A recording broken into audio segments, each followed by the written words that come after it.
আসসালামু আলাইকুম। আজকে আমরা পার্টিকেল সাইজ অ্যানালাইসিস বা হাইড্রোমিটার অ্যানালাইসিসটা করব। এটা বেসিক্যালি কেন করা হয়? এটা করা হয় যে যে সয়েল পার্টিকেল গুলা 200 নম্বর সিপ দিয়ে চলে যায়। ঠিক আছে? আমরা দেখেছিলাম সিপ অ্যানালাইসিসে যেগুলো 200 নম্বর সিপে আটকায় যেত সেগুলো হইতেছে কি কোর্স স্যান্ড। আর যেগুলো 200 নম্বর সিপ দিয়ে চলে যায় সেগুলো হইতেছে কি আপনার fine sand. So basically hydrometer টেস্টটা করা হয় fine sand center percent final বের করার জন্য, অর্থাৎ ফাইন স্যান্ড কি পরিমাণে আছে ওই জিনিসটা ডিটারমাইন করার জন্য। সো ফাইন স্যান্ড বলতে ক্লে বা সিল্ট যে কোনোটাই বোঝায়। সো চলে যাব আমরা স্টেপ বাই স্টেপ। এখানে যে এটাকে বলা হচ্ছে গ্রাজুয়েটেড সিলিন্ডার, যে বড় সিলিন্ডারটা আছে এখানের মধ্যে হাইড্রোমিটারটাই সাবমার্জ করা আছে। ঠিক আছে? যে রেড পোর্শন ওয়ালা যে ডিভাইসটা সেটার নামই হচ্ছে হাইড্রোমিটার। তো বেসিক্যালি স্পেসিফিক গ্র্যাভিটিটা হচ্ছে ডিটারমাইন করে এই হাইড্রোমিটারে। একটা ওয়াটারের মধ্যে যখন সয়েল পার্টিকেল গুলো দিব তখন ওয়াটারটা কি হয়ে যাবে, ডেন্স হয়ে যাবে সয়েল পার্টিকেলের কারণে। তো যার কারণে হাইড্রোমিটারটা রিডিং দেখায়। ঠিক আছে? প্রথমে হাইড্রোমিটারটা একটা ডিস্টিল ওয়াটারে রেখে, অর্থাৎ একটা গ্রাজুয়েট সিলিন্ডারে ডিস্টিল ওয়াটার রেখে তারপরে সাবমার্জ করব, পরে দেখবো এর রিডিংটা কত। ঠিক আছে? ওখান থেকে আমি মিনিস্কাস কারেকশনটা পাবো। ঠিক আছে? তখন এই মিনিস্কাস কারেকশনটা আমি নোট ডাউন করে রাখলাম। পরে যখন আমি সয়েল পার্টিকেলটাকে বিকারে মিশিয়ে ওই ফ্লোকুলেটিং এজেন্টের সাথে কি হবে, তারপর সেই সয়েলটাকে ভালো করে শেক করে সোক করব 10 মিনিট। এরপরে আমি সিলিন্ডারের মধ্যে দিয়ে রেখে তারপর আমি এখানে আবার হাইড্রোমিটারটা প্লেস করব। তো প্লেস করার সময় আমার দেখতে হবে যে এই রিডিংটা কত হইতেছে, 1 সেকেন্ডে কত, 2 সেকেন্ডে কত, একটা নির্দিষ্ট টাইম ইন্টারভাল আমাকে মেনটেন করতে হবে। 4 সেকেন্ড, 8 সেকেন্ড, ঠিক আছে, 16 সেকেন্ড, এভাবে করে আমাকে মেনটেন করে যেতে হবে। সো ওই ওই টাইমগুলোতে এখানে রিডিংটা কত দেখাচ্ছে হাইড্রোমিটারে, ঠিক আছে, এখানে দাগ কাটা থাকে 0 থেকে 60 পর্যন্ত। সো আমাকে এর মধ্যে রিডিং গুলো নিতে হবে যে তার মধ্যে কতটুকু পর্যন্ত পরিমাণ এই রিডিং দেখাচ্ছে। তো রিডিং গুলো আমি ট্যাবলে বসিয়ে তারপরে ক্যালকুলেশন করে আমি টোটাল কত পার্সেন্ট ফাইনাল পাচ্ছি ওই সয়েল পার্টিকেলের জন্য সেটাই বের হচ্ছে। ঠিক আছে? অর্থাৎ ওই নির্দিষ্ট টাইম ইলেপস হওয়ার পর ওই জায়গাটায় কি পরিমাণ পার্টিকেল আছে, ঠিক আছে, সেটাই হইতেছে বের হয়। তো আমাকে দেখা গেছে যে যত বেশি সময় যাচ্ছে পার্টিকেল গুলা তত বেশি আস্তে আস্তে কি হয়ে যাচ্ছে, সেটেল হয়ে যাচ্ছে। ঠিক আছে? সো এই জন্যই আমার কি হাইড্রোমিটারে ভিন্ন ভিন্ন রিডিং দেখাবে বিভিন্ন সময় পর। তো আমরা ডিটেলসটা যখন পড়বো আরো ক্লিয়ারলি জানতে পারবো। পারপাসটা কি? The test is perform to determine the percentage of different particle size. So different particle size বলতে আমার যে ফাইন গ্রেইন সয়েল আছে এখানে বিভিন্ন ধরনের সাইজ থাকতে পারে সয়েলে। ওই সয়েলের পার্সেন্টেজটাই হচ্ছে বেসিক্যালি দেখাবে যে কত পার্সেন্ট আছে contained within a soil. The hydrometer method is to use to determine the distribution of finer particle. Finer particle বলতে হচ্ছে যেগুলো ফাইন সেল, ওইখানে যে ডিস্ট্রিবিউশন গুলো, ওখানে ফাইন পার্টিকেল গুলো কিভাবে আছে সেই ডিস্ট্রিবিউশনটা হাইড্রোমিটার মেথডের মাধ্যমে আমরা করতে পারবো। সো অ্যাপারেটাস গুলো কি কি? অ্যাপারেটাস গুলো হচ্ছে কি sedimentation cylinder, hydrometer. Sedimentation cylinder বলতে যে গ্রাজুয়েটেড সিলিন্ডারটা ইউজ করবো বড়, এটাকে বলা হচ্ছে সেডিমেন্টেশন সিলিন্ডার।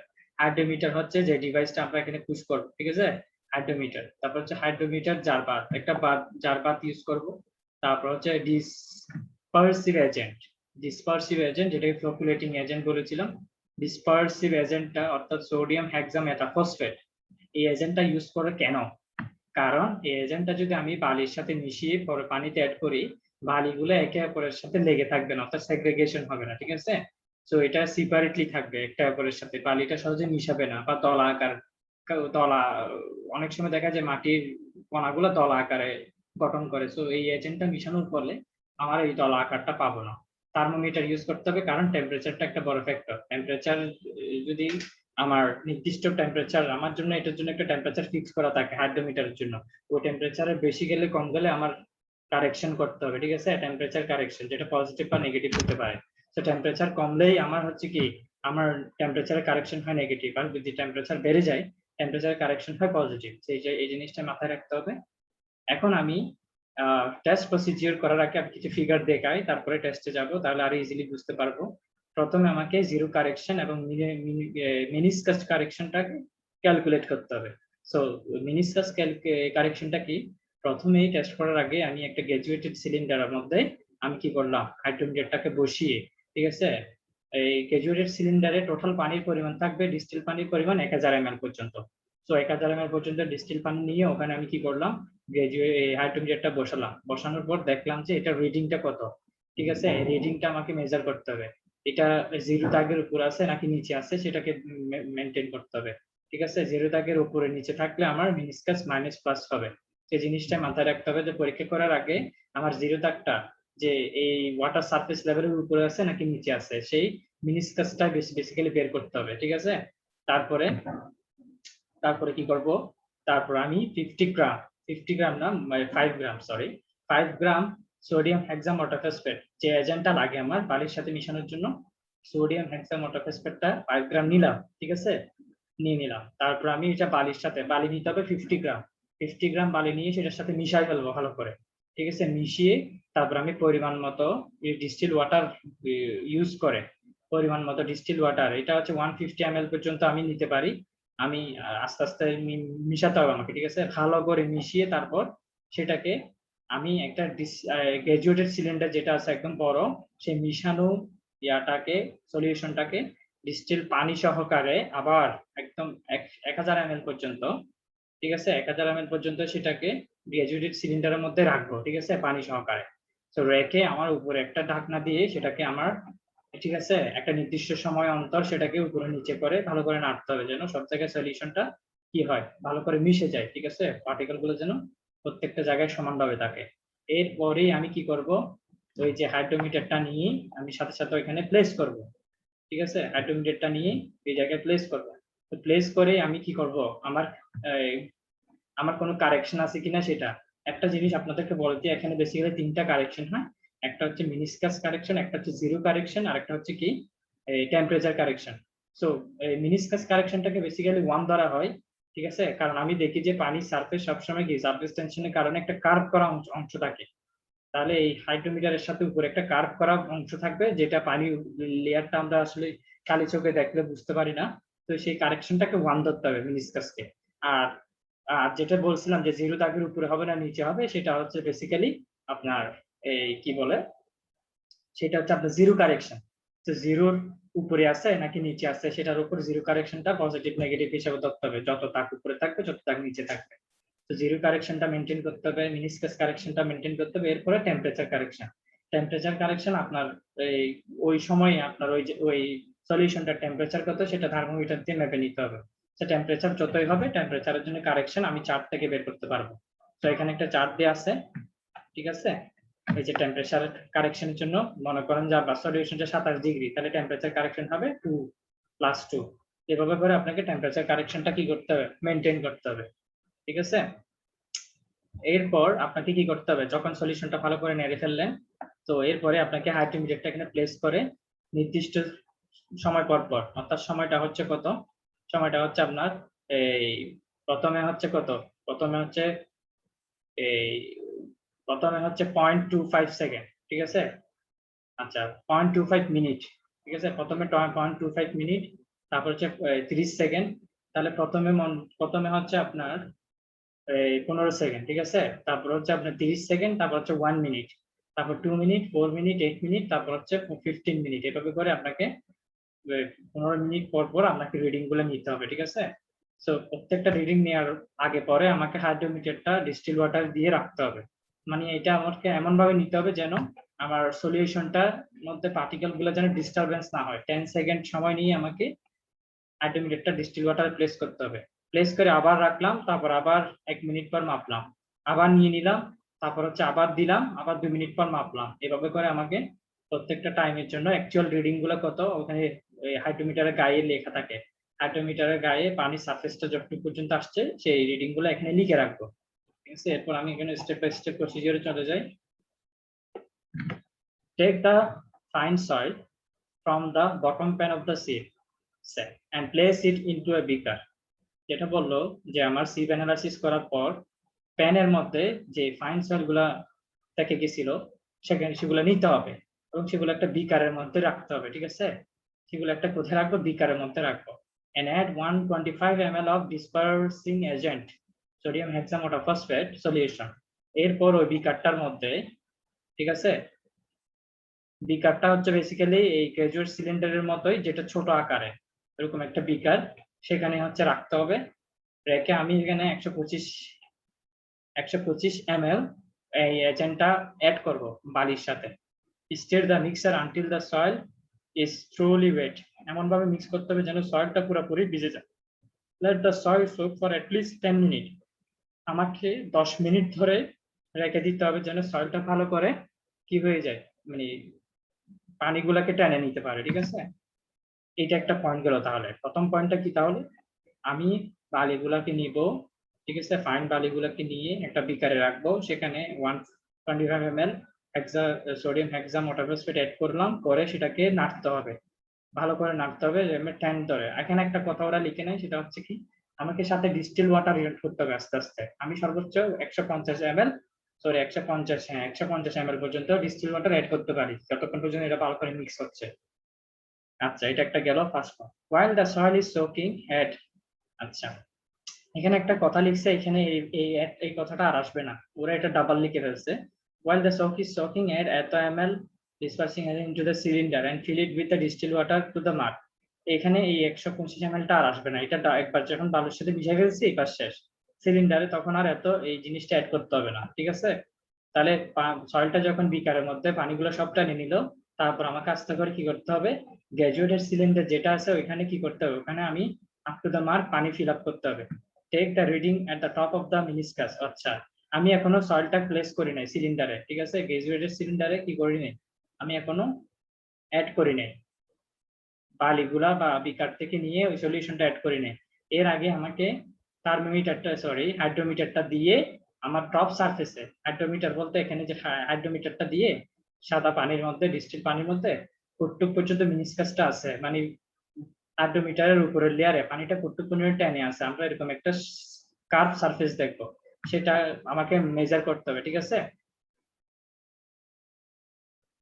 আচ্ছা reading less than 0 is recorded as, এখন আবার জিরো কারেকশনের কথা বলছে, তারপর আমাকে কি করতে হবে, reading less than 0 is recorded as a negative correction and the reading between 0 and 60 recorded positive correction. এখন আমাকে জিরো কানেকশনটা ঠিক করতে হবে। জিরো কানেকশনটা কিভাবে ঠিক করব, আমি তো মিনিস্কাস কারেকশনটাকে 1 হিসেবে ধরবো, ঠিক আছে, 1 রিডিং। আমাকে এরপর দেখতে হবে যে হাইড্রোমিটারের গায়ে পানিটা কতটুকু আছে, পানিটা কি হাইড্রোমিটারের জিরোর উপরে আছে নাকি জিরোর নিচে আছে। The reading less than 0 is recorded, জিরোর নিচে থাকলে সেটাকে নেগেটিভ কারেকশন হিসেবে ধরতে হবে, এবং 0 থেকে 60 মধ্যে থাকলে দাগটা অর্থাৎ পানির সারফেসটা যদি 0 থেকে হাইড্রোমিটারের গায়ে 0 থেকে 60 মধ্যেই থাকে তাহলে পজিটিভ, আর যদি 0 দাগের উপরে থাকে তখন কিন্তু সেটা নেগেটিভ কারেকশন হবে আর কি জিরোর জন্য। এভাবে করে আমাকে রিডিংটা লিখে রাখতে হবে, কত দাগ প্লাস কত দাগ minus. So this reading is called the zero correction, এই কারেকশনকে জিরো কারেকশন বলা হয়। The meniscus correction is the difference between the top of the meniscus and the water level of the solution of control jar, যেটা +1 ধরা হয় basically. তো meniscus কারেকশনটা কিছুই না, পানির লেয়ারের সাথে হাইড্রোমিটারের গায়ে যে মিনিস্কাসটা গঠন করছে ওই লেয়ারটাকে ধরা হয়, তো এটা বেসিক্যালি +1ই ধরে, খুব অল্প। Shake the control cylinder in a such way that the contents are mixed thoroughly, তারপর আমাকে সিলিন্ডারটাকে কি করতে হবে, ভালো করে শেক করতে হবে। আচ্ছা, এর মধ্যে আমি কি করব, জিরো কারেকশনটা নেওয়ার পর আমি কি করলাম, সেখানে সেটাকে ভালো করে আমি নাড়লাম। ঠিক আছে, insert the hydrometer and thermometer into the control cylinder and note the zero correction and temperature respectively, hydrometer এবং থার্মোমিটার দুইটাই দিয়ে আমি কারেকশন গুলো নিয়ে নিব। ঠিক আছে, টেম্পারেচার কত হয়েছে সেটা আমি লিখে রাখলাম, 20 হয়েছে কিনা 25 হয়েছে কিনা টেম্পারেচারটা লিখে রাখলাম। Transfer the soil slurry into a mixer by adding more distilled water if necessary until mix up that is at least full half, then mix the solution for a period of 2 minutes. বলা হলো যে soil slurry বলতে আমি বিকারের মধ্যে যে সয়েলটা নিয়েছিলাম agent সহ সেটাতে আস্তে আস্তে ডিস্টিল ওয়াটার অ্যাড করতে এবং সেটাকে ভালো করে মিক্স করতে। ঠিক আছে, 1-2 মিনিটের জন্য সেটাকে মিক্স করতে হবে। Immediately transfer the soil slurry into the empty sedimentation cylinder, এখন আমি ওই সিলিন্ডার যেটা অল্প পানি নিছিলাম, ঠিক আছে, 1000 ml এর যে সিলিন্ডারটা, সেখানের মধ্যে আমি সয়েল স্লারিটা এরপরে ট্রান্সফার করে দিব। ঠিক আছে, বিকার থেকে add distil water up to the mark, তারপর আমি একদম 1000 ml পর্যন্ত যেখানে দাগ আছে আমি ডিস্টিল ওয়াটার অ্যাড করে ফেলবো। Cover the open end of the cylinder with a stopper, আমাকে উপরের যে এন্ডটা আছে সেটাকে এন্ড মানে সেটাকে আমি বন্ধ করে দিতে হবে, ক্লোজ করে দিতে হবে, and secure it with the palm of your hand. ঠিক আছে, এবং সেটাকে আমার হাত দিয়ে ভালো করে টাইট করে ধরে রাখতে হবে যেন সেটা ভালো করে লাগছে। Then round the cylinder upside down and back upright for a period of 1 minute. তারপর সেটাকে কি করতে হবে, উপরে 1 মিনিটের জন্য আমি উপরে ধরলাম, নিচেও ধরলাম, সিলিন্ডারটাকে এরপর আমাকে উপরে নিচে করে সেটাকে 1 মিনিটের মধ্যে মিনিমাম, যেটা যেন 30 বার উপর নিচে করে, উপর নিচে হয়েছে এরকম যদি হয় তাহলে বলবো ঠিক আছে আমার নাড়ানো। তাহলে 1 মিনিট অর্থাৎ 60 সেকেন্ডের মধ্যে আমার মিনিমাম 30 বার সেটাকে উপর নিচে করে আমাকে ভালো করে শেক করতে হবে। সেটা হচ্ছে 5th পয়েন্ট। 6th পয়েন্ট হচ্ছে set the cylinder down and record the time. সিলিন্ডারটাকে এরপর নিচে রাখলাম আস্তে করে, যে এটা উপরের যে মুখটা ছিল ওটা খুলে ফেললাম, তারপর আমাকে টাইমটা রেকর্ড করতে হবে। Remove the stopper from the cylinder, যে উপরে যে ঢাকনা ছিল স্টপারটা খুলে ফেললাম। After an elapsed time of 1 minute and 40 second, 1 minute যখন চলে যাবে, 1 minute 40 second, very slowly and carefully inside the hydrometer for the first reading. So নাড়াচাড়া করার পর 1 মিনিট 40 সেকেন্ড যখন চলে যাবে, তারপর আমি কি প্রথম রিডিং নেওয়ার জন্য হাইড্রোমিটারটাকে প্লেস করব। It should be take about 10 second, মানে আমাকে মিনিমাম 10 সেকেন্ড সময় নিতে হবে যেন আমি হাইড্রোমিটারটাকে ইনসার্ট করতে বা রিমুভ করতে একটা ভালো একটা সময় যেন আমি নিই। আমি যদি হুট করে নিয়ে ফেলি সয়েল পার্টিকেল গুলো নড়ে যাবে, এই জিনিসটা মাথায় রাখতে হবে। Should be made as so close to the reading depth as possible to avoid excessive bobbing. Bobbing বলতে যে গোলাটে হয়ে যাওয়া বা নড়ে যাওয়া, আমার যেন গোলাটে না হয়, নড়ে না যায়, সেইভাবে আমাকে আস্তে আস্তে করে পুট করতে হবে এবং আস্তে আস্তে করে নিতে হবে হাইড্রোমিটারটা। 7th পয়েন্ট হচ্ছে the reading is taken by observing the top of the meniscus found by bed suspension. আচ্ছা, এরপর আমাকে এই রিডিং গুলো আস্তে আস্তে করে লিখে রাখতে হবে, ঠিক আছে। 1 মিনিট মনে করেন যে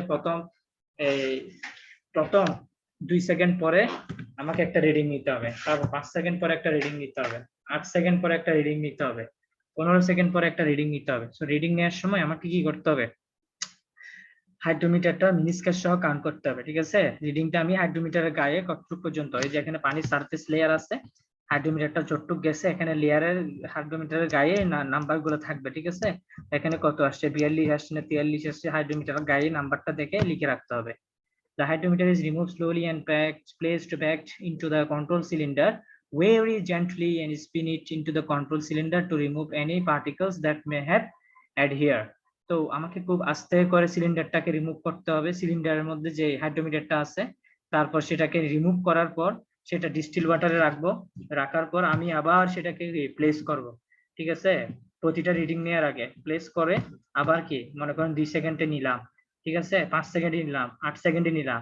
তো 8 সেকেন্ডে নেওয়ার পর আমি হাইড্রোমিটারটাকে আস্তে করে নিয়ে ডিস্টিল ওয়াটারে রাখলাম, সাথে আবার আস্তে করে রাখলাম, এরপর 15 সেকেন্ডে নিলাম, 15 সেকেন্ড শেষ হওয়ার পর আবার নিয়ে নিলাম, এরপর আবার দিলাম, দিয়ে সাথে সাথে 30 সেকেন্ডে কত হলো সেটা নিলাম, এরপর আবার নিয়ে নিলাম, ডিস্টিল ওয়াটারে রাখলাম, রাখার পর সেটাকে কিছুক্ষণ রেখে আবার আস্তে করে প্লেস করলাম, 60 মিনিট একটা নিলাম, এরপর 24 আওয়ার একটা নিলাম, এরকম করে আমাকে রিডিং নিতে হবে। আর এটা 24 ঘন্টা ধরে এই রিডিংটা নেওয়া হয়, ঠিক আছে। তো এখানে দেখতেছি যে আমার টেম্পারেচারের জন্য কে এর মানগুলো এখানে 4 থেকে দেয়া থাকবে, ঠিক আছে। কে এর মানগুলো 4 থেকে আমি পাবো। এখানে ইকুয়েশন আমরা যে সলভ করব টেবিলটা, এই যে 4টা ক্যালকুলেশনের জন্য কে একটা ফ্যাক্টর আসবে, ঠিক আছে। এটা বেসিক্যালি 4 থেকে নেওয়া হয়, ঠিক আছে। এটার জন্য আমাকে স্পেসিফিক গ্র্যাভিটি জানতে হবে সয়েলে, তো স্পেসিফিক গ্র্যাভিটিটা অবশ্যই সয়েলের জন্য দেয়া থাকবে, ঠিক আছে। তো এই দেয়া মানটাকে আমি টেম্পারেচার কত হয়েছে সেখান থেকে আমি কে এর মানটা পাবো। টেম্পারেচার কারেকশন কি, টেম্পারেচার কারেকশন হচ্ছে মনে করেন 27 যদি আমার রুম টেম্পারেচার হয় ওখানে পাইলাম, তাহলে আমারটার জন্য কারেকশন +2 ধরতে হবে। যদি আমার টেম্পারেচার 21 হয় তাহলে 0.2 ধরতে হবে, এই আর কি। আর এখানে কারেকশন ফ্যাক্টর, এই একটা ইকুয়েশন একটা এ আসবে ক্যালকুলেশন করতে গেলে, এই এটা হচ্ছে আপনার ইউনিট ওয়াইট থেকে হিসাব করতে হবে, ইউনিট ওয়াইট কত সয়েলের সেখান থেকে এর মানটা পাবো। তারপর হচ্ছে এখানে টেম্পারেচারের উপর ডিপেন্ড করে ইউনিট ওয়াইটটা পাবো ওয়াটারে, ঠিক আছে। ওয়াটারের ইউনিট ওয়াইটটা টেম্পারেচার থেকে পাবো এই চার্ট থেকে, এবং ভিসকোসিটিও পেয়ে যাচ্ছে এই চার্ট থেকে। তো চার্ট থেকে বেসিক্যালি অনেকগুলো মান পেয়ে যাব, এবং চার্ট থেকে ইফেক্টিভ ল্যাংটাও পাবো। মনে করেন যে আপনার হাইড্রোমিটার রিডিং হয়েছে কত, 40, ঠিক আছে। হাইড্রোমিটার রিডিং হয়েছে 40, তাহলে আপনার ইফেক্টিভ ল্যাং হবে কত, 9.7। ইফেক্টিভ ল্যাং এই বড় হাতের এলটাও কিন্তু চার্টে আছে, ঠিক আছে, নিচের টেবলে। তো আমার এখানে ইফেক্টিভ ল্যাংথ একটা জিনিস, তারপর হচ্ছে এই ওয়াইট অফ এই ইউনিট ওয়াইট অফ ওয়াটার একটা জিনিস, তারপর ভিসকোসিটি একটা জিনিস, কারেকশন ফ্যাক্টর একটা জিনিস, তারপরে টেম্পারেচার ফ্যাক্টর সিটি একটা জিনিস, হ্যাঁ, তারপর হচ্ছে কে একটা জিনিস। এই প্রত্যেকটা জিনিস কেন বলতেছি, কারণ এগুলো প্রত্যেকটা টার্ম যেগুলো আমার এখানে ইকুয়েশনে ইউজ হবে। এই যে আমার যখন আমি সলভ করতে যাব, আমার বড় হাতের এল লাগবে, আমার তারপর কে লাগবে, কে এর মান, ঠিক আছে, ছোট হাতের এর মান লাগবে, এগুলো কোত্থেকে পাবো, এগুলো ওই যে টেবল থেকে পাবো। তো আমি চলে আসছি ক্যালকুলেশনে, ডাটা ক্যালকুলেশনে। সো আমি প্রথম 15 সেকেন্ডে মনে করেন মান কত পাইছি, 40 পাইছি, সেটা এখানে লিখে রাখলাম। পরের পরের 30 সেকেন্ডে কত পাইছি মান, মনে করেন যে আমি পাইলাম 42, এটা লিখে রাখলাম। 1 মিনিটে গিয়ে পাইলাম কত, 45, এটা লিখে রাখলাম। এরকম করে রিডিং গুলো লিখে রাখলাম। তো মিনিস্কাস কারেকশন কত হবে, মনে করেন আমি পাইছিলাম +1 মিনিস্কাস কারেকশন, তাহলে এটা ছিল 40, তাহলে 40 আর 1 এ কত হবে 41, এটা ছিল 42, তাহলে 42 আর 1 এ হবে 43। এভাবে করে আমাকে কি করতে হবে, আটটা বের করতে হবে, ঠিক আছে, কারেকশন সহ যোগ করে। এরপর আসি আরসিটা কি, আরসি হচ্ছে টোটাল কারেক্টেড রিডিং, ঠিক আছে, আরসি হচ্ছে কারেক্টেড রিডিং। অ্যাকচুয়াল রিডিং পাইছি 40, ঠিক আছে, জিরো কারেকশন যত হবে সেটা মাইনাস করতে হবে জিরো কারেকশনটা, আর সিটি হচ্ছে টেম্পারেচার কারেকশন, এই টেম্পারেচার কারেকশনটা যোগ করতে হবে। তো এখানে মানগুলো বসাবো। আর এর মান মনে করেন 40 পাইছি, জিরো কারেকশন মনে করেন যে +2 পাইছি, আর সিটি এর মান মনে করেন যে +0.2 পাইছি। তো আমাকে এভাবে মানগুলো এখানে বসিয়ে টোটাল আর সি এর জন্য একটা কারেক্টেড রিডিং বের করতে হবে। এখন এলটা কিভাবে পাবো, এলটা পাবো হচ্ছে কি, এলটা পাবো চার্ট থেকে, অথবা এই ফর্মুলা থেকেও পাইতে পারি, ওরা ডাইরেক্ট ফর্মুলাটাও লিখে ফেলছে। এইটা থেকে এখানে আর এর মান যখন আমি বসাই দিব, আর মানে যে মিনিস্কাস কারেকশন সহ যখন অ্যাড করলাম, তখন অ্যাকচুয়াল রিডিং এর সাথে তখন যে আরটা পাবো সেটা হচ্ছে আর। এই আর এর মান এখানে বসালে বড় হাতের এল পাই, অথবা আমি চার্ট থেকেও কিন্তু ইফেক্টিভ লেংথ এলটা পাই। সো এল নিয়ে কোনো তাহলে কি নাই, এল নিয়ে কোনো কি নাই, কনফিউশন নাই, এল এর মানটা বসাই ফেলবো। এরপর আমি √L/T বের করব। তাহলে এল এর মান মনে করেন যত আসছে সেটাকে আমি টি দিয়ে ভাগ করে দিব, তাহলে এরপর √ওভার করে মানগুলো এখানে বসাবো। তারপর কে এর মান বসাবো, কে এর মান কোথায় পাবো, কে এর মান এখানে টেবল থেকে পাবো, ঠিক আছে, কে এর মান এখানে টেবল থেকে পাবো। সেই জন্য আপনাকে স্পেসিফিক গ্র্যাভিটিটা দিয়ে থাকতে হবে। এটা এখানে স্পেসিফিক গ্র্যাভিটির সাপেক্ষে মনে করেন 25 এসে যে মানটা মিলবে সেটাই হচ্ছে কে এর মান। কে এর মান আমি 4 থেকে পাবো, ঠিক আছে। তারপর হচ্ছে আপনাকে পার্টিকেল সাইজ ডেপথটা বের করতে হবে, পার্টিকেলের সাইজটা কত, ডি ডায়ামিটারটা। তো diameter equal to K √L/T। এখানে এই দুইটা কলামের মান গুণ করে ফেললেই আমি কি পেয়ে যাচ্ছি, ডি এর মানটা পেয়ে যাচ্ছি। পার্সেন্ট ফাইনারকে কিভাবে বের করব, ফর্মুলা হচ্ছে P = RC/MC, sorry MS into A into 100। তো এখানে আরসিটা কি, আরসি হচ্ছে এখানে আরসিটা কি, ঠিক আছে, আরসি একটা টার্ম আসছে, তারপর হচ্ছে এমএস একটা টার্ম আসছে। তো আরসি কে যদি এমএস দিয়ে ভাগ দিই, ইনটু যদি এ করি, ইনটু যদি 100 করি, আমি পার্সেন্ট ফাইনারটা পেয়ে যাব, ঠিক আছে। তো এখানে এমএসটা হচ্ছে কি, সলিডের এমএসটা হচ্ছে আপনার মাস, ঠিক আছে, মাস অফ সলিড। আমি সলিড কত গ্রাম নিছিলাম, 50 গ্রাম সয়েল স্যাম্পল নিছিলাম, তো এমএস এর মান হবে 50, এমএস এর মান হবে তাহলে কি 50। আর আরসিটা কি, আরসিটা হচ্ছে কারেক্টেড রিডিং। আমি এখানে সবগুলো কারেকশন করার পর আরসির মান যত আসছে সেটা এখানে বসাবো। এর মানটা আমি 4 থেকে পাবো, ঠিক আছে, এর মানটা আমি 4 থেকে পাবো, কারেকশন ফ্যাক্টর এটা বেসিক্যালি 1 ধরা হয়। তারপর আমরা এখানে ইউনিট ওয়াইটের উপর ডিপেন্ড করে এর মানটা পাবো। তো এর মানটা এখানে বসাই দিলাম, বসানোর পর আমি পার্সেন্ট ফাইনাল হিসাব করে ফেলছি। আমার মেইন কাজ হচ্ছে পার্সেন্ট ফাইনালে বের করা, আর কিছুই না। তো এখানে আরেকটা ফর্মুলা দিচ্ছে যে এর মানটা আসলে কিভাবে পাচ্ছি, এর মানটা ফর্মুলা ইউজ করেও পাই। চার্ট যদি দেয়া না থাকে, আমার এই স্পেসিফিক গ্র্যাভিটি যদি দেয়া থাকে সলিড জন্য জিএস, এখানে বসাই দিলে এর মানটা পেয়ে যাচ্ছে। আর ডি এর মানটা এই ফর্মুলা থেকেই পাচ্ছি, ডি এর মান যেটা আমি সংক্ষেপে K√L/C লিখছি। তো ডি এর মানটা এখানে যখন আমি ভিসকোসিটি জানবো, ওয়াটারের ডেনসিটি জানবো, ঠিক আছে, তখন আমার যখন সয়েলের স্পেসিফিক গ্র্যাভিটি জানবো, তো আমি ডি এর মানটা এই ফর্মুলা থেকেও পেয়ে যাই, ঠিক আছে, L/T এই পুরাটার। তো এই পুরাটাকেও সংক্ষেপে ওরা কি লিখছে, K√L/T। তো এখানে আমি L/T এর মান বের করে এভাবে বের করছি। এখানে জাস্ট ওরা ফর্মুলা গুলো দেখাইছে আলাদা আলাদা করে, যে এটা আসছে কিভাবে, এটা আসছে কিভাবে, ফর্মুলা গুলো আলাদা করে নিচে দেখাইছে। তো আমার এগুলো জানার দরকার নাই, আমার যেহেতু চার্ট আছে, চার্ট থেকে আমি বসাই দিতে পারবো ক্যালকুলেশন। আমার মেইন উদ্দেশ্য ছিল তাহলে কি, পার্সেন্ট ফাইনার বের করা, আর হচ্ছে আমার পার্সেন্ট ফাইনার বের করতে হবে, আর হচ্ছে পার্টিকেল সাইজ ডি বের করতে হবে। লাস্ট দুইটা কলাম দিয়ে আমাকে গ্রাফ তৈরি করতে হবে, ঠিক আছে। তো নিচে এটাও একটা সেমিলগ গ্রাফ।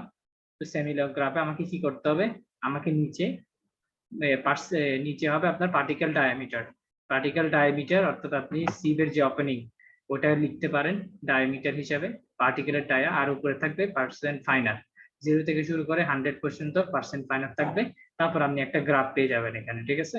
তো এটা হচ্ছে মেইনলি উদ্দেশ্য আর কি, যে হাইড্রোমিটার অ্যানালাইসিস করে একটা সয়েলের মধ্যে কত পার্সেন্ট ফাইন পার্টিকেল আছে সেই জিনিসটাই হচ্ছে বেসিক্যালি বের করে, ঠিক আছে। সো কত পার্সেন্ট ফাইন পার্টিকেল আছে অর্থাৎ সয়েল পার্টিকেলের ডায়াগুলো কত, সেই জিনিসটা বেসিক্যালি হাইড্রোমিটার অ্যানালাইসিসে বের করে। সো আমাদেরকে তাহলে ল্যাবে টেস্টটা করে তারপর আমাকে টেবলটা তৈরি করে, ক্যালকুলেশনটা তৈরি করে, এরপর আমাকে গ্রাফে গিয়ে আমার পার্সেন্ট ফাইনালের সাপেক্ষে পার্টিকেল ডায়ার একটা গ্রাফ বের করে দেখাতে হবে যে আমাদের যে সয়েল স্যাম্পলটা ইউজ করছি ওটার সয়েলের ডিস্ট্রিবিউশনটা হচ্ছে এইভাবে, গ্রাফ থেকে আমি তাহলে এটা বুঝতে পারবো, ঠিক আছে। তাহলে আমাদের হাইড্রোমিটার অ্যানালাইসিস একটুকুই আর কি, ঠিক আছে। তো সবাই ভালো করে প্রিপারেশন নিয়ে আসবেন। খুদা হাফেজ।